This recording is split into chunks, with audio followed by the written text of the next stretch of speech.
Before we get started, I wanted to let you know that today's conversation touches on suicide and mental health. We're here to break the silence, share hope, and point you toward help. If at any point you need to step away, please do so. Your well being comes first. Crisis line and support resources are linked in the description because you are not alone. Welcome back to She's in Session, the space where we have the real conversations our communities need. Today's episode is titled When Silence Speaks, breaking the barriers around suicide in our communities. We're going deep into what it means to move past stigma, open the doors for healing, and making sure no one has to suffer in silence. This month, September, is Suicide Prevention Month, but the truth is for so many families, friends, and communities, the conversations we're about to have aren't just for a month, they're for a lifetime. Because suicide doesn't just take lives, it ripples through generations. It's a wound that cuts through families, through faith communities, through cultures, and far too often through silence. In this episode of She's in Session, we're pulling back the curtain on one of the hardest but most necessary conversations we can have. We'll talk about what suicide really means, how it shows up in ways we don't always see, how cultural and systemic factors, especially in BIPOC communities, can shape both risk and recovery. We'll name the warning signs, we'll share the language that can save lives, and we'll talk about what it looks like to stand in the gap for someone before the silence swallows them whole. You made it. Take a seat, take a deep breath. Let's step into this moment with intention. I'm your host, Selah, a wife learning to love with intention, a mama growing through grace, and a therapist walking others towards healing and wholeness. This is a space where we breathe deep, unpack gently, and rise with purpose. I am deeply honored to welcome Kimberley Koland. She has been on the front lines of suicide prevention and mental health advocacy, walking alongside individuals and families during their most vulnerable moments. But this mission isn't just professional for her, it's deeply personal. She knows the pain of suicide firsthand, having lost her husband to it. Through unimaginable grief, she has chosen to turn her pain into purpose, using her voice, her story, and her work to help others know they are not alone, and the hope is still possible even in the heaviest season. Kimberley is a writer, educator, grief educator, and mental health advocate whose work centers in finding Eden, the journey of navigating life's deepest hurts while still holding space for hope, renewal, and joy. As a widow and seasoned teacher, Kimberley brings authenticity, lived wisdom to every stage and platform.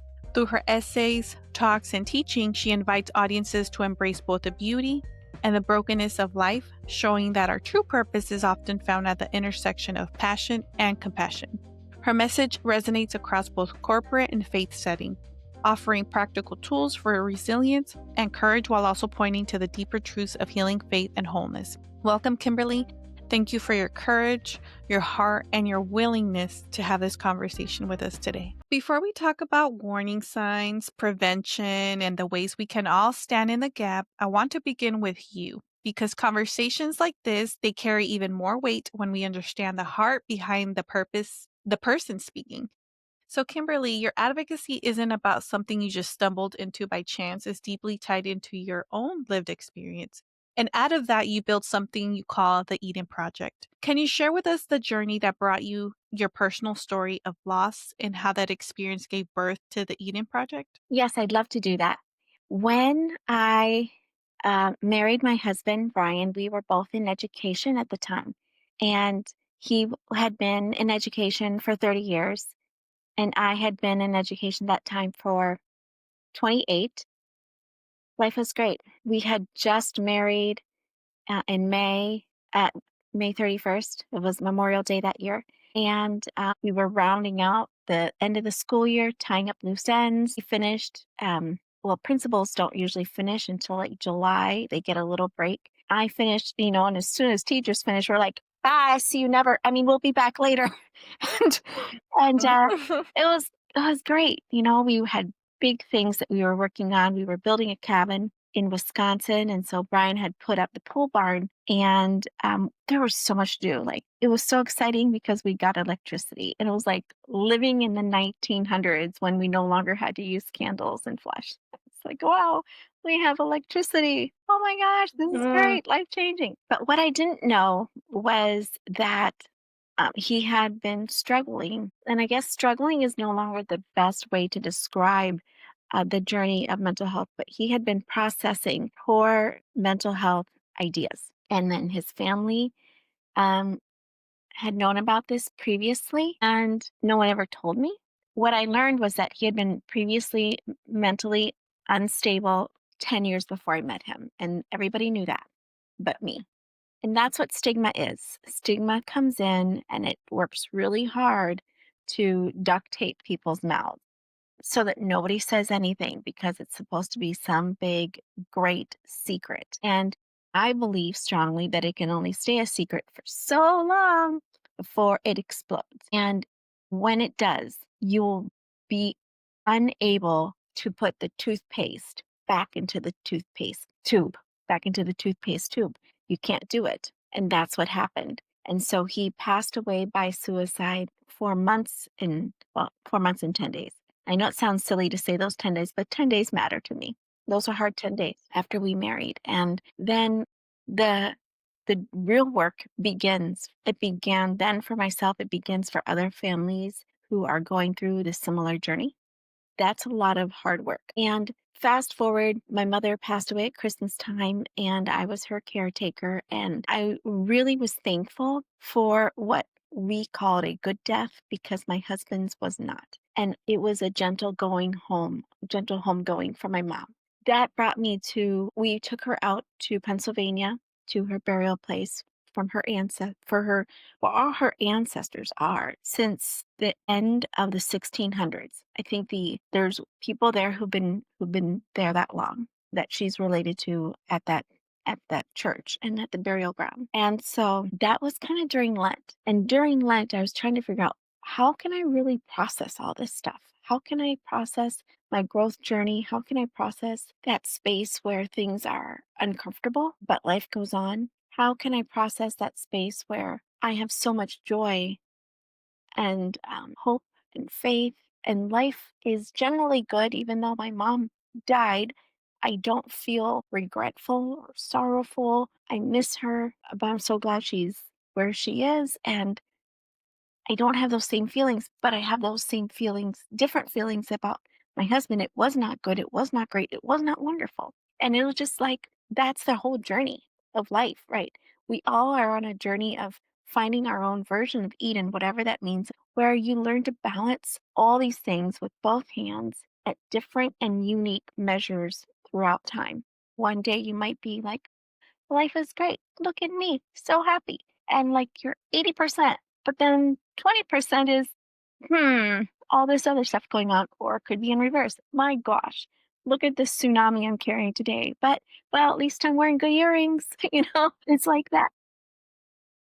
Thank you so much, Kimberly, for sharing that. And using your voice and your personal story. I'm sure those listeners right now, there's probably someone going through it. You were talking about the Eden Project and how the birth of that project came about, but can you elaborate a little bit more on what it entails? So, what I have tried hard to do is to use my love and general quote expertise as a teacher for the past 31 years. And I've taught so many things. And one of those things was writing, because we want students to be good writers, right? And so I try to tap into that myself, but it's also a passion of mine because I was an English major as well in college. I love writing. I love creative writing. It makes me very, very happy. So I think we should, try to find that space where we can do things that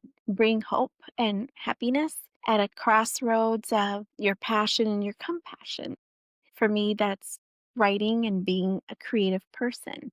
And when I talk about that, I kind of mean like whatever we're supposed to do in life, whatever you're supposed to do in life is at that intersection where your passion and your compassion intersect. That's your sweet spot. That's where the magic is. And I really like doing it. I like that there are people who have come alongside and have been contributors to the monthly newsletter. That's been really fun to get to know people. And there's a theme for each month. And so we kind of play along with that theme. It's kind of flexible. Like if you just want to write about something, but it's not the theme, not a problem. Don't care.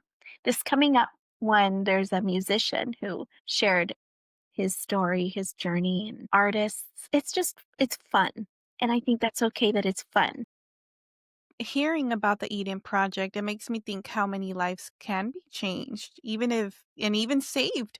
Conversations like this happen more often, right? And in even more spaces. Hmm. But in reality, many of our communities still carry invisible walls around the topic. We know suicide is taking lives, yet the conversation often happens after a tragedy. So, from your perspective, both as someone who's lived this personally and as someone working in prevention, what are some of the biggest barriers that keep people from talking openly about suicide? Well, that is a very good question. And I think that in reflecting on it, stigma is for me, at the top of it all. Like not the top, I guess maybe at the reverse of it. Maybe it's at the base of it all, right? Kind of like Maslow's hierarchy of needs.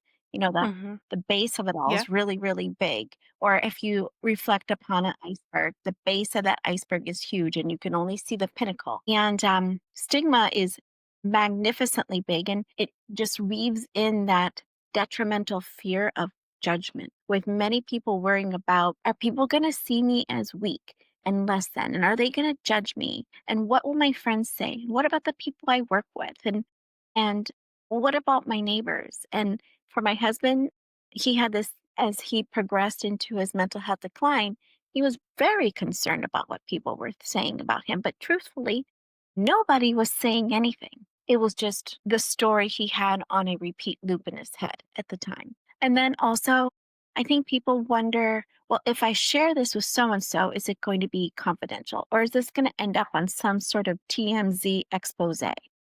Hmm.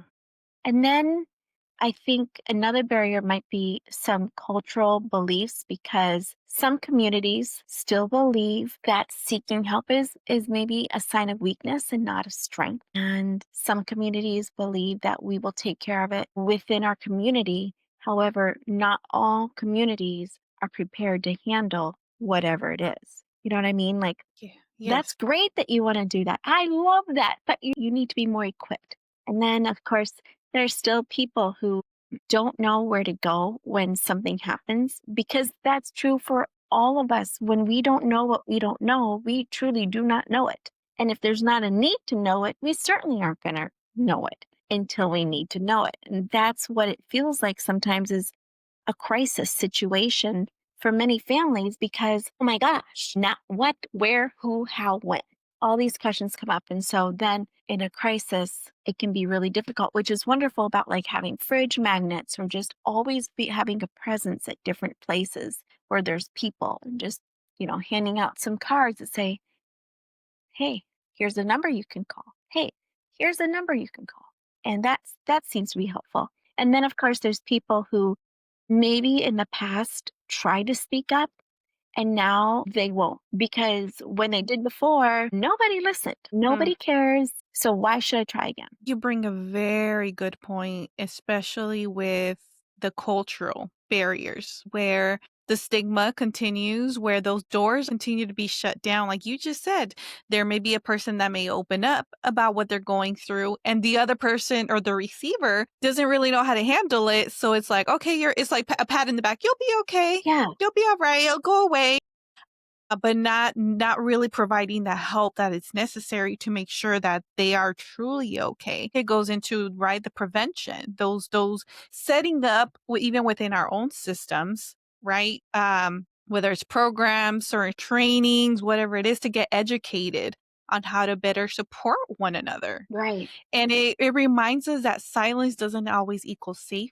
Silence often means suffering in the shadows where pain can grow unchecked. And breaking those barriers isn't just about having the talk. Right. It's about changing how we think, how we listen, and how we respond.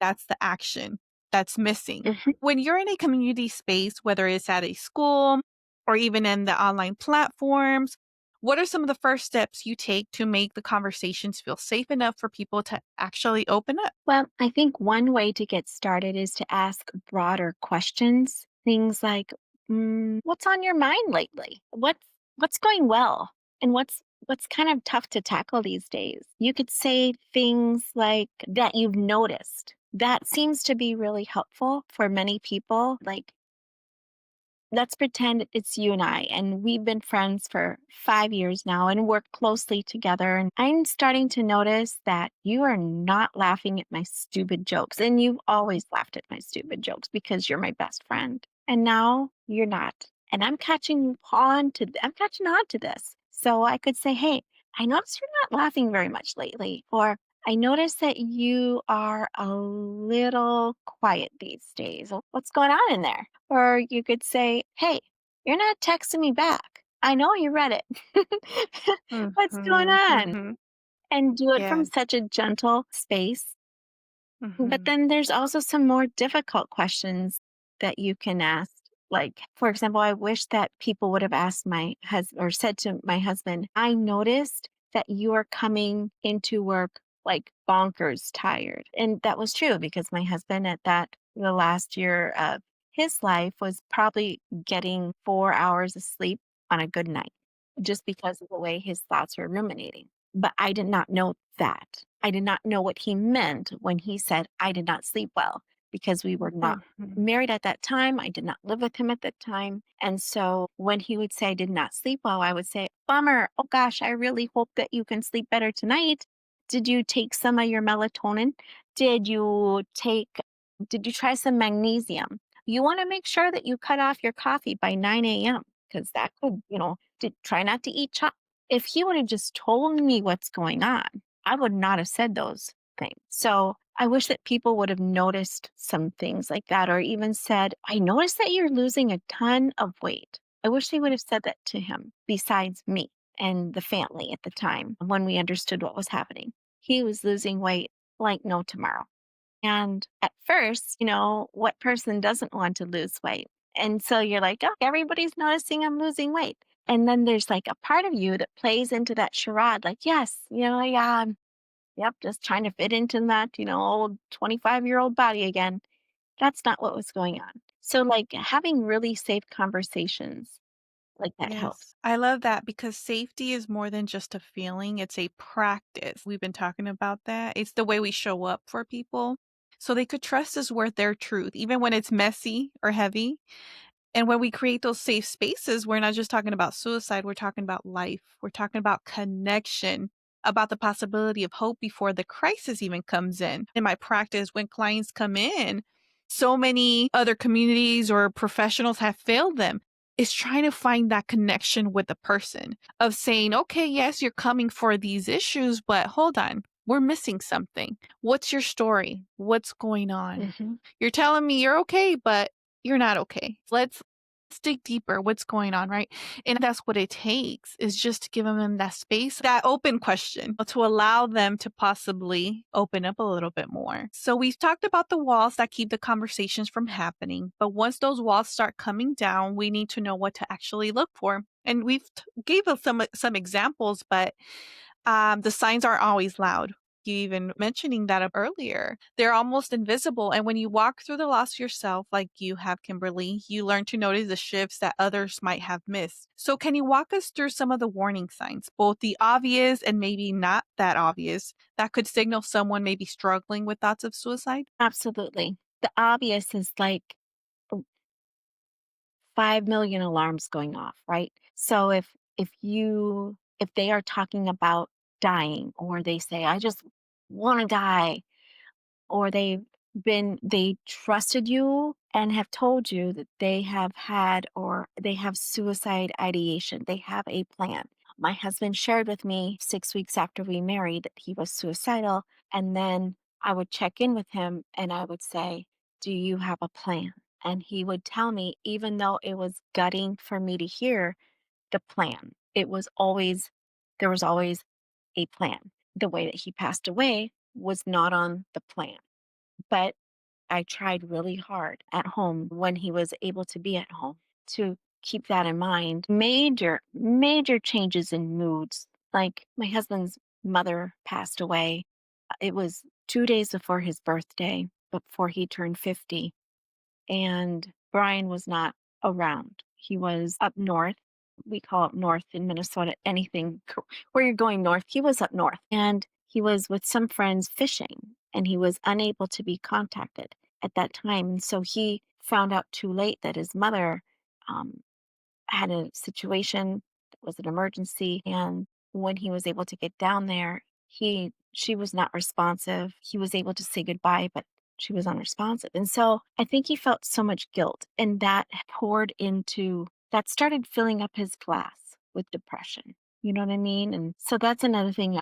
Is there like a life thing going on here that something shifted? Another one is just withdrawing from activities and friends. Brian had a really great best friend, and I happened to end up working for him. But it got to be very challenging because even though his best friend wanted to go visit him, Brian did not want any visitors. And that became perplexing. Also, Brian did not want to do any fun things with people anymore, including get togethers with fellow administration, getting together at somebody's house for barbecue or whatever. He would say, "No, I don't want to go." So we wouldn't go. And then just feeling like they're hopeless or they feel guilty about something. This is too much for you. Now I'm a burden.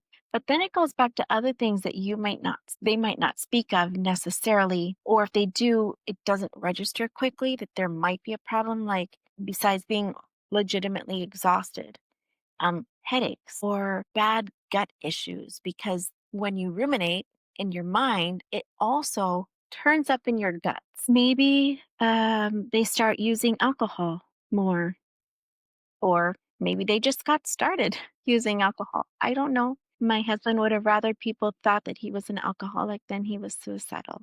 And he went to a prominent alcoholic treatment facility because that was easier for him to say than I'm struggling with mental health. And just kind of like bad sleeping habits, bad eating habits, being agitated more easily, becoming reckless. My Hmm. husband became quite reckless. And I don't really feel too comfortable getting into that, but it Hmm. compromised my safety several Hmm. times. And it be,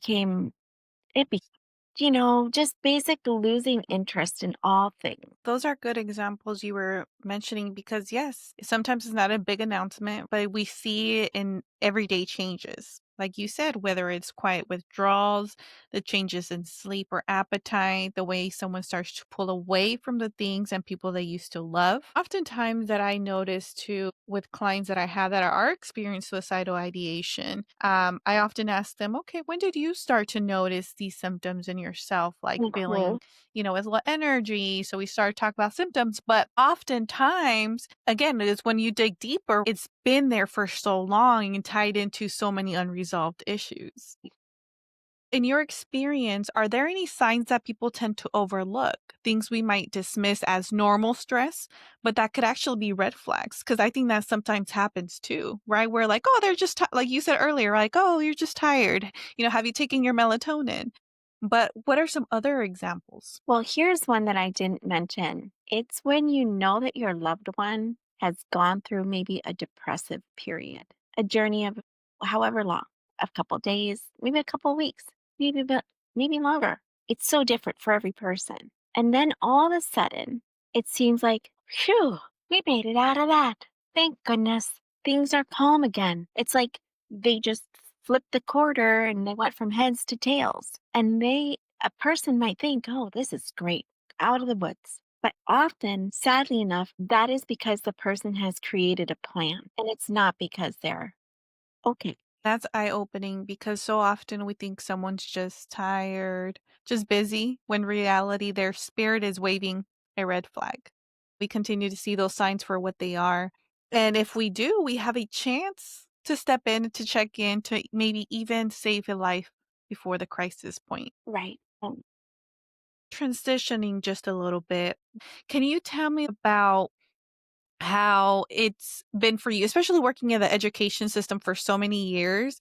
What are some things you've seen in the education system? Oh, yes. And if it wasn't for that, the years that, because teachers take clock hours like most businesses, but because we're licensed, in order to renew a license, we have to take clock hours. Those are about 125 or so clock hours in a rotation of 5 years, usually. And within that, you need to take suicide training, suicide prevention training. And I truly believe that that is not good enough every 5 years. I think it should be on a updated year by year basis.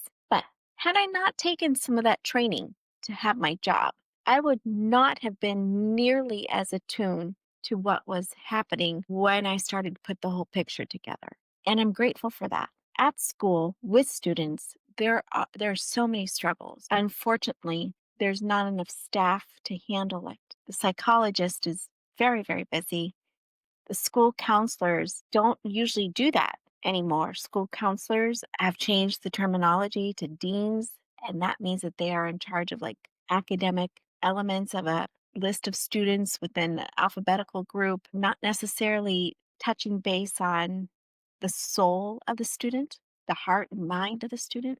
And I get that. I don't like it, but I understand it. I know in my state, I happen to live in Minnesota. We have a law where students in the high school have to have yearly training now on mental health and suicide prevention and have practice safe talks with friends in the classroom. And that's beautiful. And often organizations can go in, for example, NAMI or the American Foundation for Suicide Prevention can step in and say, hey, yeah, no, we can do that. It's free. Just call us. We'll be there. And that's beautiful because Yeah. many teachers don't feel comfortable doing it. Hmm. They don't have the right words to do it. And also, we're busy. Our content is beyond belief of what we need to cover. And there's not enough time in the school day.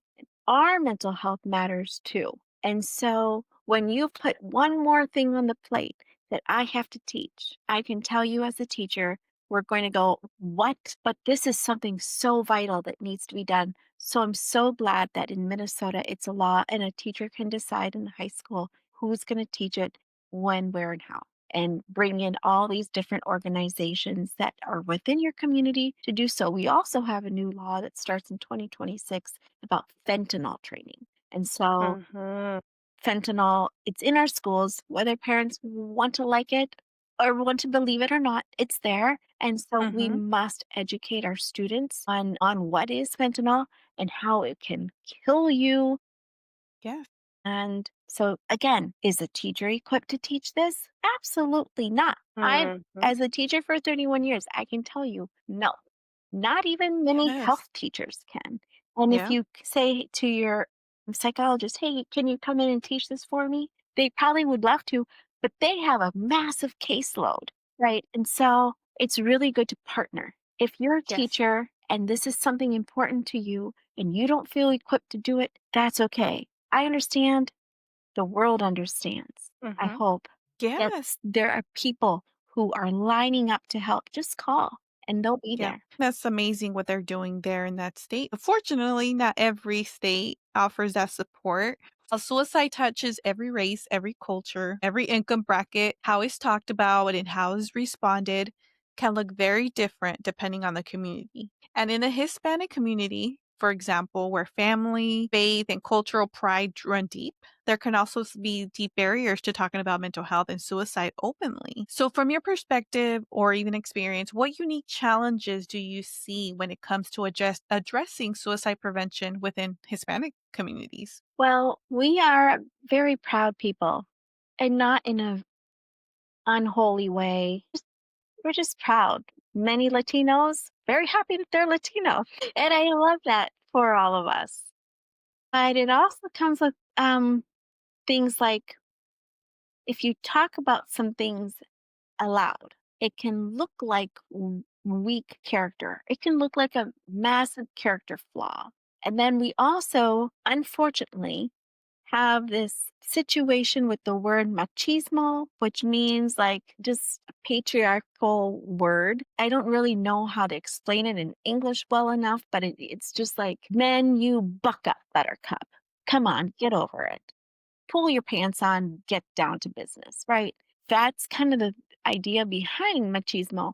That is not how mental health works. You can say buck up buttercup, and that's not going to change my mental health, but thank you. You can tell me to, pull life up by the bootstraps. Thank you. Also, not helpful at this time. But then there's things like not enough resources in the community, not enough people from a BIPOC community that can represent where the people that would like to be serviced from a Latino background because it takes a lot Mhm. of work to become a licensed therapist. It is not an Mhm. overnight thing. It takes a lot of schooling. Yep. And so that's great that there are people from whatever cultural background that can step in. But it is still not enough. We need more. If you are in college and you're watching this, I'm going to say, Mhm. hey, we need you. Yeah. We Yes, really, really need you. representation. What you're saying is representation, right? It does They, matter, right? Because we get it. We're coming from that. exactly. And, and because obviously the values of family resilience, it's beautiful, but when it's combined with stigma and secrecy around mental health, it creates a very silence that's dangerous. For example, you'll hear, let's say someone tells their parent, "Oh, mom, I'm feeling depressed," or "I'm not feeling well." "Oh, you're not depressed. Go wash some You dishes want or depressed? do I'll give this." you something to be depressed about. Come here. Exactly, exactly. So it's often dismissed. And I think sometimes within our culture we laugh like, "Oh yeah, I remember, my mom used to say this when I was like depressed and she would just say, 'Go lay down or drink some water.'" But that just caused a lot of suppression. And fortunately for some, they do overcome it if they seek help and support. But again, we're in the topic of suicide. Not many do, Correct. And right? and you're right.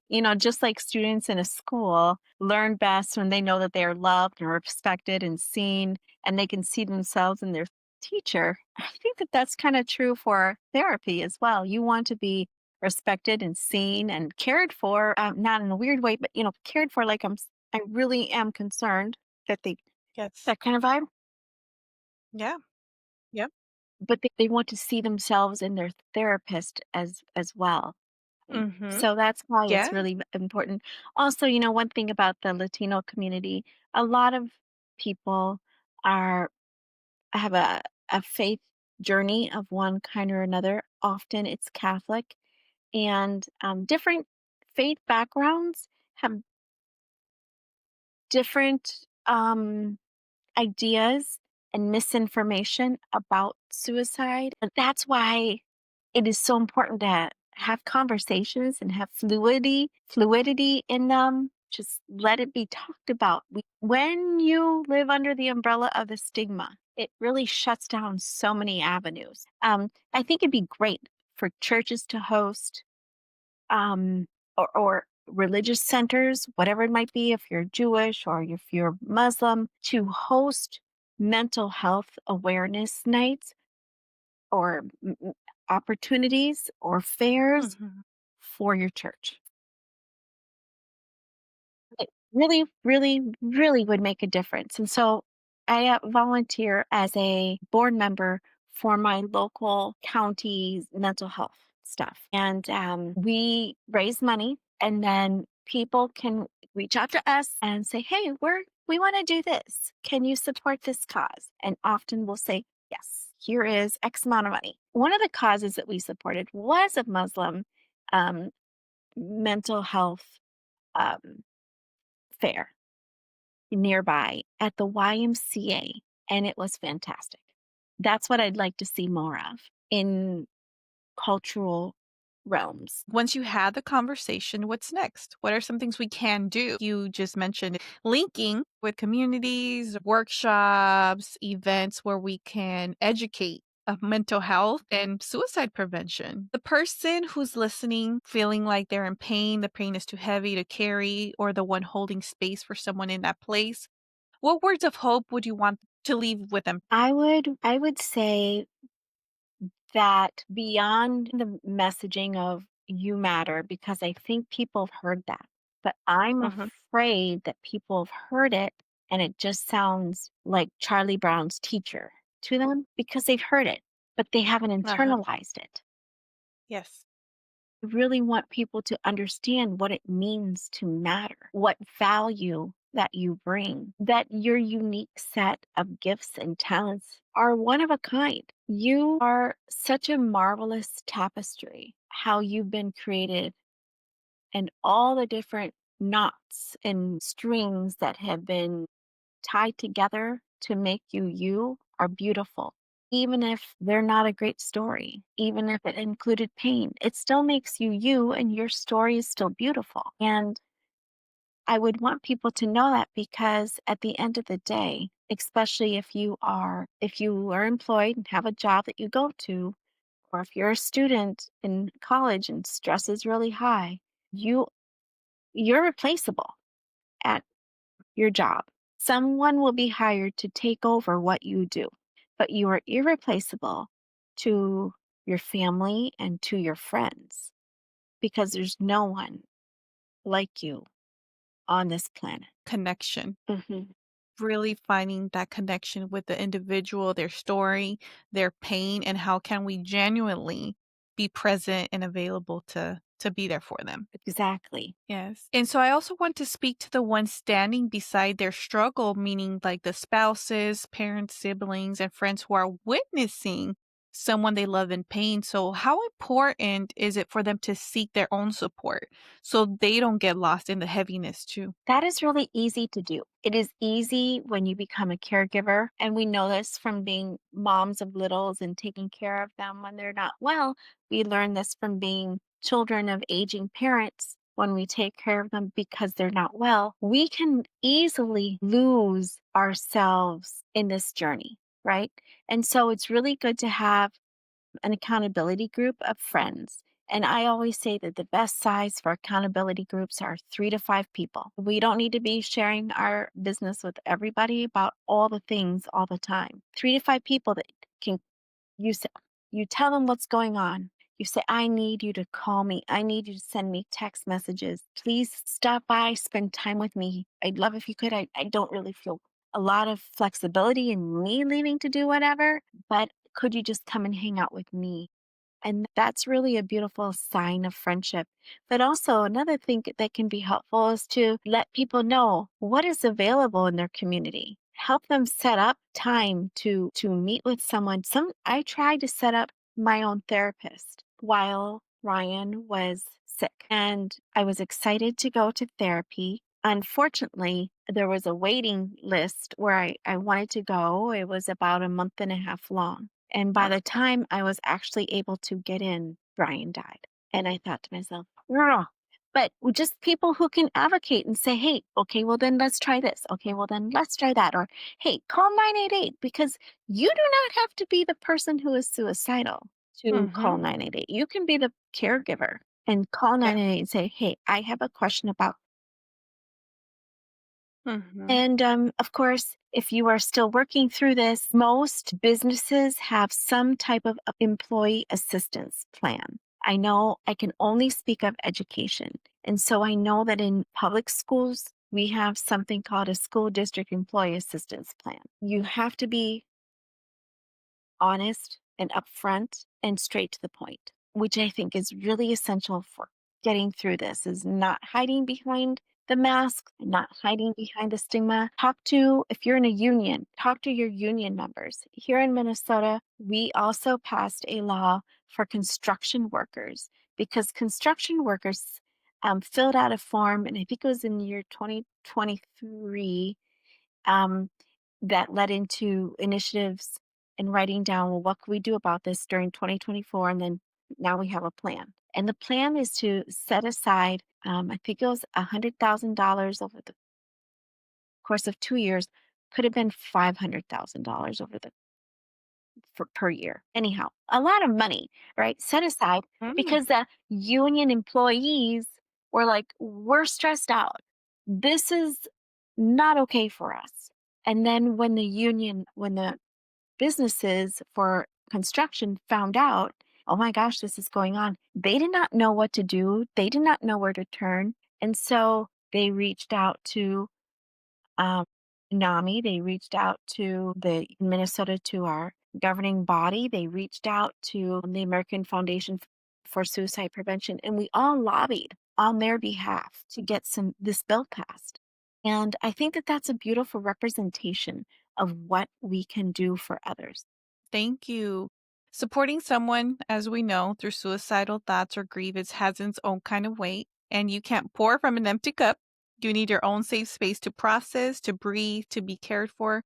so you can keep showing up without being burned out. So, what you said is powerful. That's such a hard truth to face, but what you shared here gives people permission to love fully without losing themselves in the process, Mhm. too.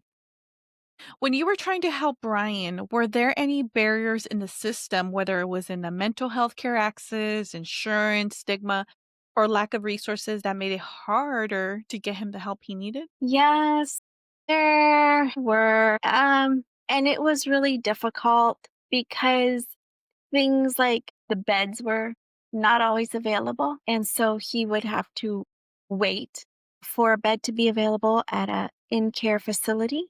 That's so true for so many people. And Minnesota's really has some really radical, proactive things going on. I'm so proud of them. In making these decisions, one of the things that happened is that we have purchased 50 new beds for one of the hospitals here in my county. And that is in in cahoots with our prison system because even there, the people who know, the people who are in this business of working in the jails, they're like, we are massively unequipped for this. This person committed a crime. Yes. However, this person needs help with that before we can talk about the crime. And they felt unequipped. And so I'm really happy that there's more awareness that more beds need to be there. That was one of the things that Brian waited for often was a bed to open up. But other people, they might not have the insurance that can afford care. And so they don't get care. They might feel guilty leaving, filing their FMLA or filing their short term disability, which they can do. It can be embarrassing. It can make you feel uncomfortable, but it's important to do that.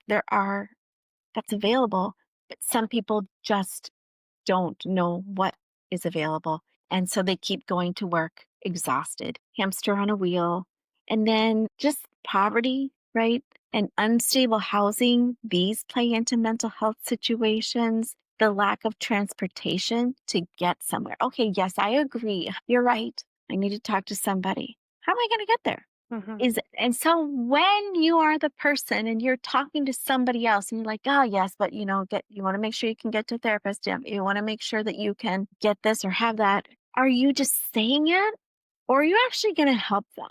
Because helping it means like, and I will go with you and I will drive you and I will sit there if you want me to. If you don't, that's okay. I can sit outside, not a problem. We need those type of friends in our lives to do that. And we need to be those friends for others. A good transition as well to bring into conversation, which is often hard even to have as well with some families that are experiencing their loved one going into crisis, but it needs to be talked about as well. When someone we love is experiencing suicidal thoughts, we want to give them everything we have, whether it's time, resources, constant presence. How can friends and family create the balance between giving their all and also protecting their own mental health and emotional well-being? That is a very difficult journey. I feel like you will lose yourself. You will lose yourself.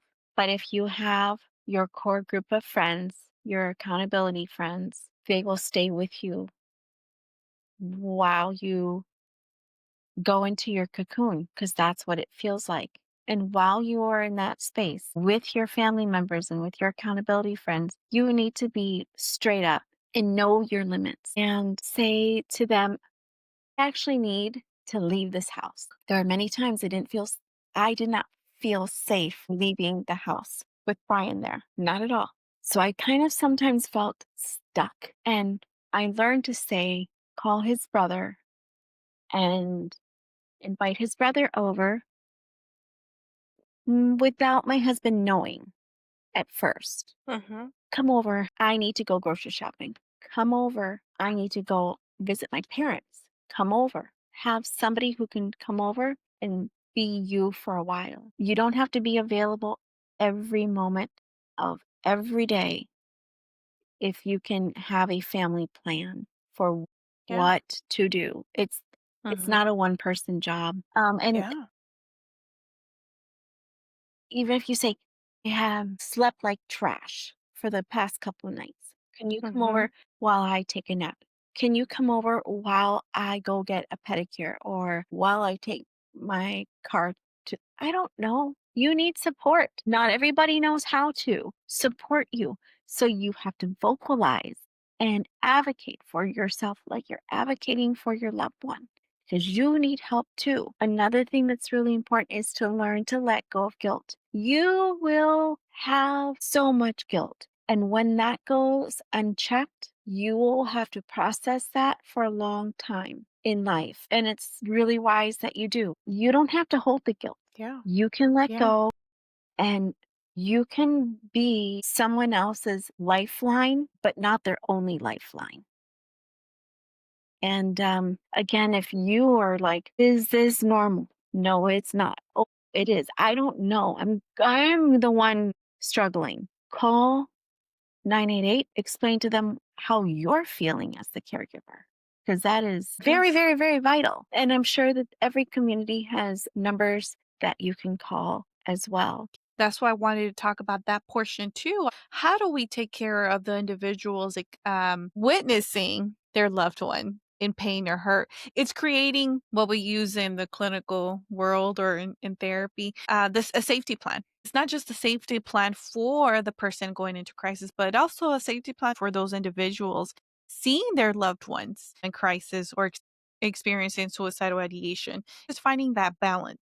I'm here to support you, but at the same time, I need to be support myself too, my mental health, and how can I connect you to other support systems? Before we close, suicide, it continues to be often misunderstood. Patients that I see, it's not that they want to die, it's just wanting the pain to end. So in the clinical world, we understand it as a point where emotional suffering has become so overwhelming and hope feels so far away that a person can't see another way forward. That's why we look at it not as a character flaw or weakness, but as a mental health crisis, one that can be treated, interrupted, healed with the right interventions. I've seen people come back from the edge and build lives that they never imagined possible. And that's why prevention isn't just a word. Thank you, Kimberly, for your openness, your vulnerability, for turning your pain into purpose. And through the Eden Project, I know this conversation will stay with many listeners after this episode ends. Is there anything else you wanted to share? Or how can they find you if they want to connect with you? Well, on Instagram and on Substack, I am hopefully Kimberly, and it's all one word with nothing in between, just hopefully and Kimberly. So that makes it pretty easy. And I guess my parting, also, if you'd love to be part of Finding Eden, reach out to me at the Finding Eden Project at Gmail, because sure, I'd love to hear your thoughts and include your voice, because I think everybody has a story and it's an important thing to share. And so I guess my other parting thought would be, the world feels upside down a lot right now. And if you feel upside down too, you're not alone and you can talk about it. Find your people and that safe space for yourself, whether you're the one who's really questioning tomorrow, if you're the one who can't sleep because whatever happened on the news today has got you wound up, if you're the one who's wondering, will someone that I know and love and care for be here tomorrow? Well, all these questions, any of those resemble anything to do with your thoughts in your head, you're not alone. So just reach out. Where everybody has these thoughts, right? You're not weird for having them, but you need to do something. Thank you so much, Kimberly. To the listeners, if you or someone you love is struggling with thoughts of suicide, please don't carry that weight alone. Call or text 988 or connect with the Suicide and Crisis Lifeline. Your life has value, your story is still unfolding, and your present matters more than you ever realized. We break barriers by speaking, by listening, and by standing together until silence has no more power to take what we love. This has been She's in Session. I'm your host, Selah. Thank you for being here and for choosing to be a part of this conversation that saves lives.